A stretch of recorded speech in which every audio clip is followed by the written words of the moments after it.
साथियों नमस्कार। कांग्रेस के पूर्व राष्ट्रीय अध्यक्ष, लोकसभा में प्रतिपक्ष के नेता राहुल गांधी इन दिनों कांग्रेस को मजबूत कर कांग्रेस को देश भर में अपने पैरों पर खड़ा करने की मुहिम में जुटे हुए हैं। क्या राहुल गांधी कांग्रेस को अपने पैरों पर खड़ा करके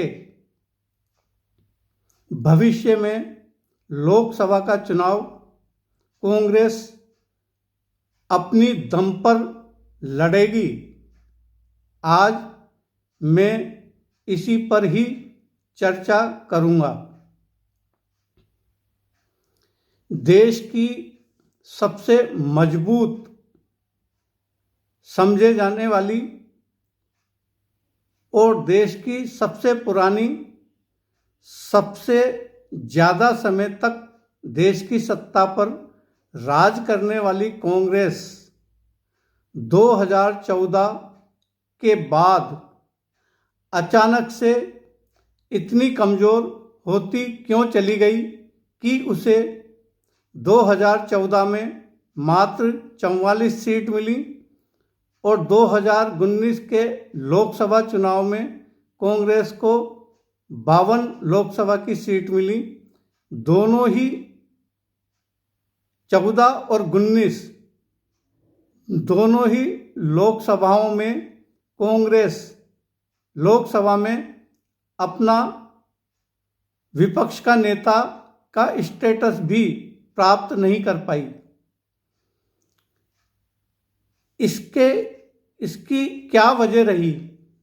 इस पर बहुत सारे राजनीतिक पंडितों ने और विश्लेषकों ने अपने अपने हिसाब से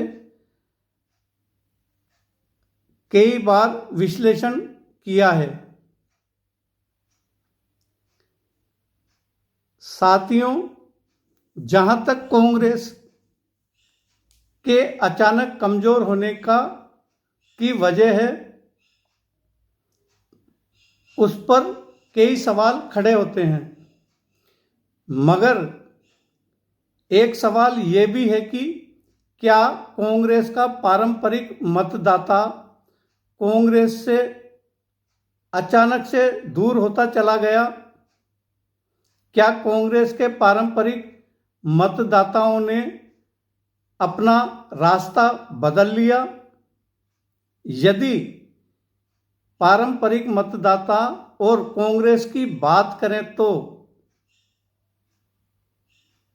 बात करनी होगी 2014 के लोकसभा चुनाव के बाद की और बात करनी होगी 2014 से पहले की।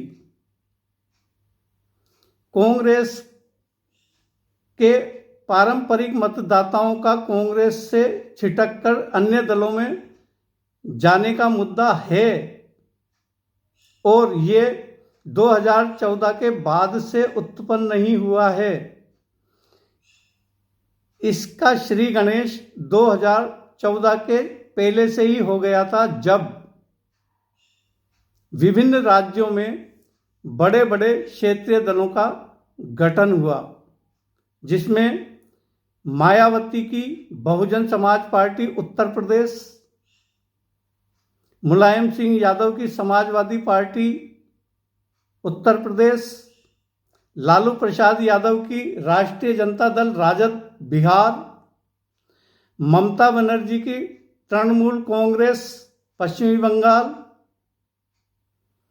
शरद पवार की एनसीपी महाराष्ट्र, जगन मोहन रेड्डी की वाईएसआर रेड्डी आंध्र प्रदेश, ऐसी बहुत सारी पार्टियां थीं जिन्होंने कांग्रेस के पारंपरिक वोट को तोड़ा और इनमें से ज़्यादातर पार्टियां वे हैं जिनके नेता कांग्रेस से निकलकर अपने राज्यों में उन्होंने क्षेत्रीय दल बनाए और कांग्रेस को सत्ता से बाहर किया।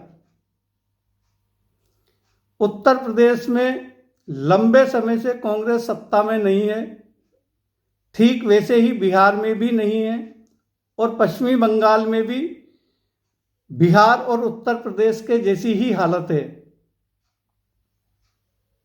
लेकिन कांग्रेस इन राज्यों में संघर्ष करने के बावजूद भी सम्मानजनक स्थिति में भी नहीं पहुंच पा रही है।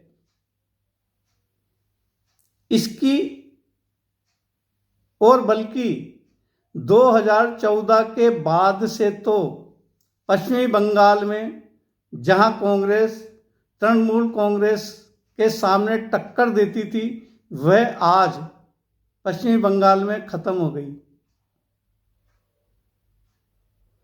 जो स्थिति उत्तर प्रदेश में थी, वही स्थिति पश्चिमी बंगाल में कांग्रेस की हो गई। ठीक वैसा ही बिहार में भी होने जा रहा था, जहां कांग्रेस को 70 सीट पे चुनाव लड़ी थी और 19 पर आकर टिक गई। इसकी असल वजह क्या थी, इसको कांग्रेस के रणनीतिकारों को समझने की जरूरत है। हालांकि मैं याद दिला दूं, कांग्रेस मजबूत इसलिए भी थी और इसलिए कांग्रेस सत्ता में वापसी करती थी क्योंकि कांग्रेस के पास जमीनी नेता थे, कांग्रेस के पास मजबूत रणनीतिकार थे, कांग्रेस के पास 2014 के बाद ना तो मजबूत नेता हैं और ना ही मजबूत रणनीतिकार हैं, जो अपनी प्रतिद्वंदी पार्टियों यानी कि भारतीय जनता पार्टी के नेताओं के दिमाग को पढ़कर कोई रणनीति बनाएं। ऐसा मौजूदा स्थिति में कांग्रेस के भीतर कोई भी रणनीतिकार नजर नहीं आ रहा है जो भारतीय जनता पार्टी के रणनीतिकारों के दिमाग को पढ़कर, एडवांस में पढ़कर कोई रणनीति बनाए। साथियों, अब बात करता हूं मैं 2014 के बाद। 2014 से ही शुरू करता हूं। कांग्रेस कैसे खत्म हुई और किस रणनीति के तहत कांग्रेस खत्म होती चली गई। 2014 में भारतीय जनता पार्टी नीत गठबंधन ने लोकसभा का चुनाव लड़ा और पहली बार भारतीय जनता पार्टी को पूर्ण बहुमत मिला। पूर्ण बहुमत की भारतीय जनता पार्टी ने नरेंद्र मोदी के नेतृत्व में सरकार बनाई। लेकिन पूर्ण बहुमत मिलने के बावजूद भारतीय जनता पार्टी के रणनीतिकारों ने एनडीए घटक दल की पार्टियों को भी अपनी केंद्र की सरकार में शामिल रखा और 2019 में वापस से भारतीय जनता पार्टी ने प्रचंड बहुमत 303 सीट जीतकर अपनी सरकार बनाई। और फिर एक बार भारतीय जनता पार्टी ने क्षेत्रीय दलों को जो अपने साथ थे, जो भारतीय जनता पार्टी के साथ थे, उनको वापस से सत्ता में रखा।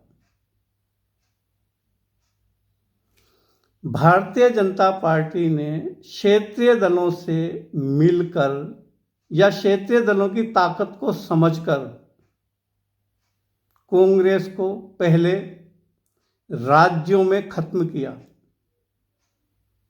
और उसके बाद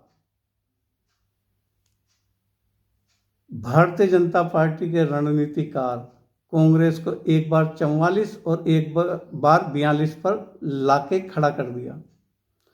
2024 में कांग्रेस ने जबरदस्त मुहिम चलाई और वो मुहिम चली कांग्रेस के राष्ट्रीय अध्यक्ष मल्लिका अर्जुन खड़गे के वजह से।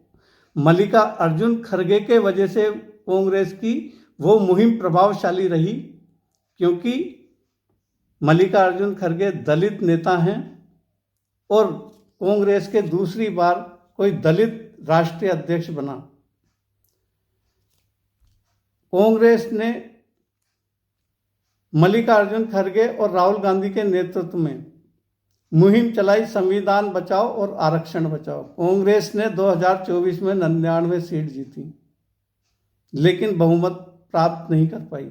अब आप मजेदार बात देखो, गौर करने वाली बात है। भारतीय जनता पार्टी 2014 और 2019 की तरह 2024 में भी गठबंधन के साथ चुनाव लड़ी, लेकिन भारतीय जनता पार्टी को 240 सीट मिली और पूर्ण बहुमत नहीं मिला। लेकिन उसके साथ जो गठबंधन में चुनाव लड़े उनको उतनी ही सीट मिली, लगभग जितनी 2014 और 2019 में मिली, और भारतीय जनता पार्टी ने उनके साथ मिलकर तीसरी बार अपनी सरकार बना ली।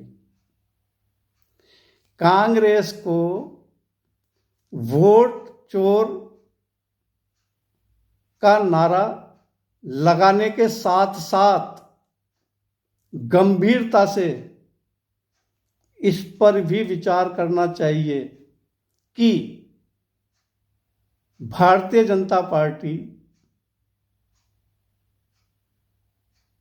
अपनी रणनीति के तहत क्षेत्रीय दलों का भी इस्तेमाल कांग्रेस को केंद्र की सत्ता और राज्यों की सत्ता से बाहर करने के लिए क्षेत्रीय दलों का इस्तेमाल तो नहीं कर रही है। साथियों, बाकी मैं बाद में इसी विषय पर फिर बात करूंगा। तब तक के लिए धन्यवाद। जय हिंद।